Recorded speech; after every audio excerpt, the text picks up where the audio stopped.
Hey, it's Eitan. Welcome back to my kitchen. Today, I am making the ultimate South Indian breakfast. You know, I've gone most of my life, and I realized, Eitan, you primarily eat North Indian cuisine. Well, I've lately been trying to switch it up. I've been trying to eat a lot more South Indian cuisine, learn more about both eating it, cooking it, and enjoying it. I'm excited today to be making a delicious South Indian traditional breakfast. I'm gonna be making sambar, which is this tangy, spicy, a little sweet soup that is full of lentils and lots of veggies. Uttapa, which is this incredible fermented rice and lentil pancake, and a delicious, creamy coconut chutney that is just going to be the finishing touch to this delicious breakfast. Let's get cooking. All right, I'm so excited. We're just gonna start off making the sambar. In my pot, I'm just gonna start by heating up oil. Just heat our oil up. Now I'm gonna add my whole spices, Kashmiri chili, mustard seed, and fresh curry leaves. They smell incredible. If there was a perfume or cologne that was curry leaves,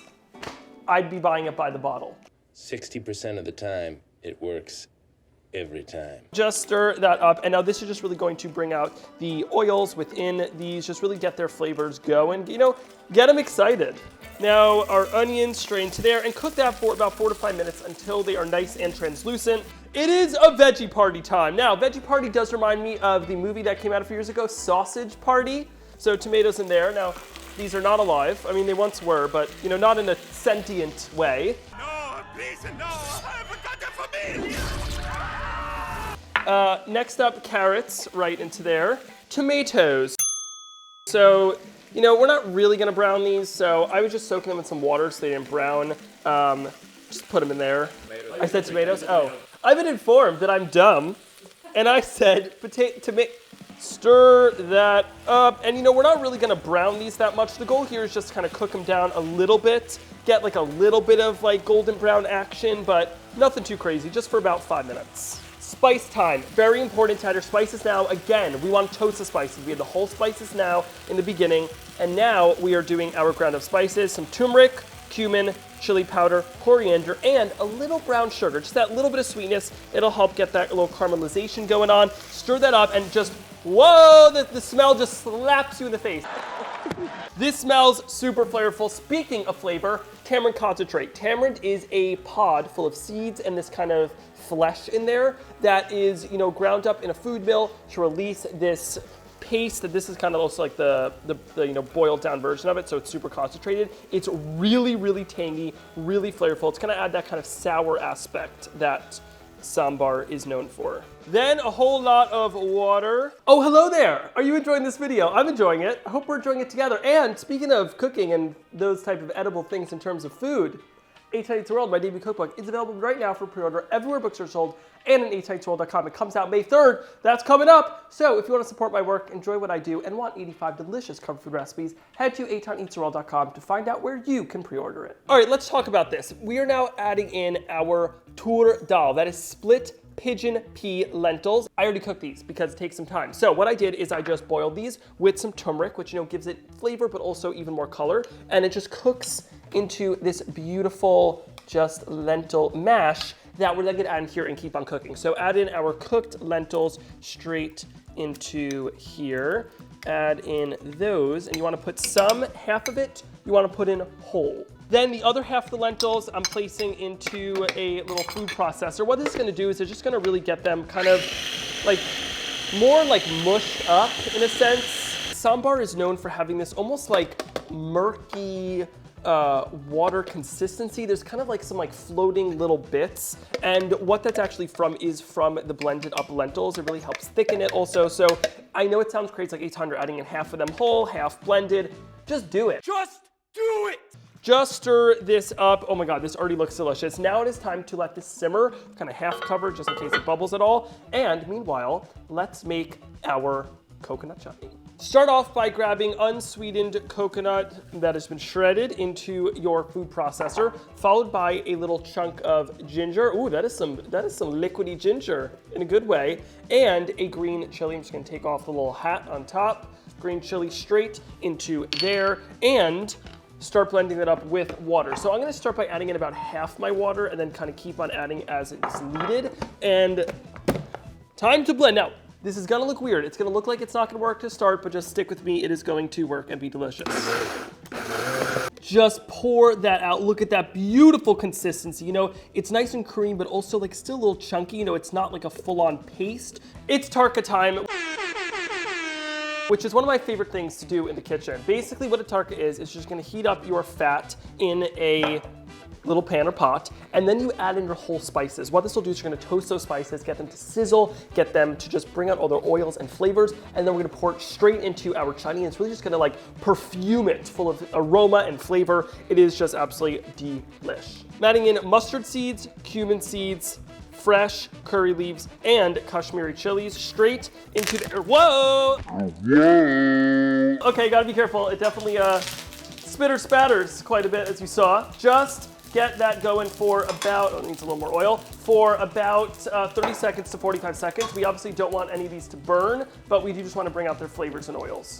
Then directly from the pan into the chutney, and I'm just gonna kind of let this rest, let all the flavors marry while I make the Uttapa.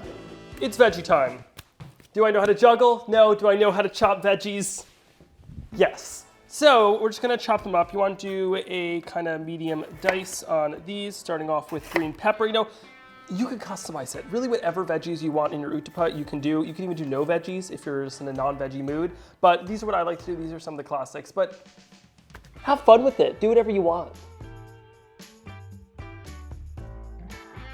And last, but certainly not least, is a Indian green chili. Now, of course, if you don't like spicy food, you can leave this out. I do love spicy food, so I'm going to keep it in. If you want like medium spiciness, you can take out the seeds. I'm leaving them in as well, because you know, I like a little spice in my life. It's good to spice things up. And then basically you kind of have this almost like little veggie salad, which you're just gonna add in your cumin into. That whole cumin is key. I'm telling you, having those little bits of cumin, it adds that earthiness, that kind of almost smokiness, that deep cumin flavor that is just absolutely delicious. Now, for the actual batter, I am using store-bought, but let me explain. Uttapam batter, which is also basically the same thing as dosa batter, really large Indian breakfast crepes. It is made of fermented rice and fenugreek that is, it is fermented.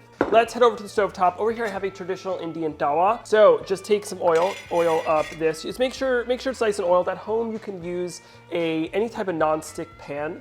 Will do. Grab a 1/3 cup measuring cup, just like that, and pour your batter right in the center. And then I just kind of take it, lean it, just kind of let it spread out. And you want it to be about 6 to 8 inches in diameter. And then immediately, oh my God. Oh, it's exciting. Okay, take your veggies and sprinkle them over top. Hit it with some Salt Bae action on top. You know it is ready to flip when the edges are nice and golden brown. The top is mostly cooked. Now there's still a little bit wet batter, but not that much. Give that a flip. Ooh! Oh, there we go. Give that a flip. And that is the beautiful side of the Uttapa. And just repeat with the rest. The sambar looks and smells absolutely delicious. Just ladle it into your nice bowl. And there you go. My South Indian breakfast is ready. We have our beautiful veggie Uttapa over here, homemade sambar, and our coconut chutney from scratch. Now, let me show you how to enjoy this. So, grab a piece of the Uttapa. I'm gonna take a little bit of that coconut chutney, just spoon it right in there. You can also dip in there, but I like to have a little pocket of it. And then just dip into the sambar and give it a try. Cheers. It is a symphony of flavor, texture, and happiness. That was seriously delicious. You know, the Uttapa, the texture, just come in nice and close. Look at that. It's like nice and like kind of airy inside of there. You know, it's not too dense. It has those bubbles in there. It is really spongy. It almost reminds me of like injera from Ethiopian cuisine. It kind of is similar in the sense, you know, it's fermented, it has those air pockets, it's really spongy, and then it just fully soaks up all of the flavor from the sambar. You have little chunks of veggies to add a little more filling to it, add that flavor. The coconut chutney really gives you that kind of cooling note that was really needed in this. It is just altogether a trio of deliciousness for breakfast. If you want this recipe, you can find it, or all three of these recipes, you can find them on eitanbernath.com. And if you have not already, be sure to pre-order my debut cookbook, Eitan Eats the World. Now, I can assure you it is not this large. This is a printout of the cover, but subscribe, do all those YouTube things, EitanEatsTheWorld.com to pre-order. And if you have not already, be sure to follow, like, and comment. What is your go-to breakfast? Are you a sweet breakfast person? A savory breakfast person? I would love to know. If you need me, I'm just gonna be enjoying the rest of my breakfast. Ooh, oh my God. I could eat this every day. Every morning, breakfast, lunch, and dinner. Maybe snack, maybe dinner.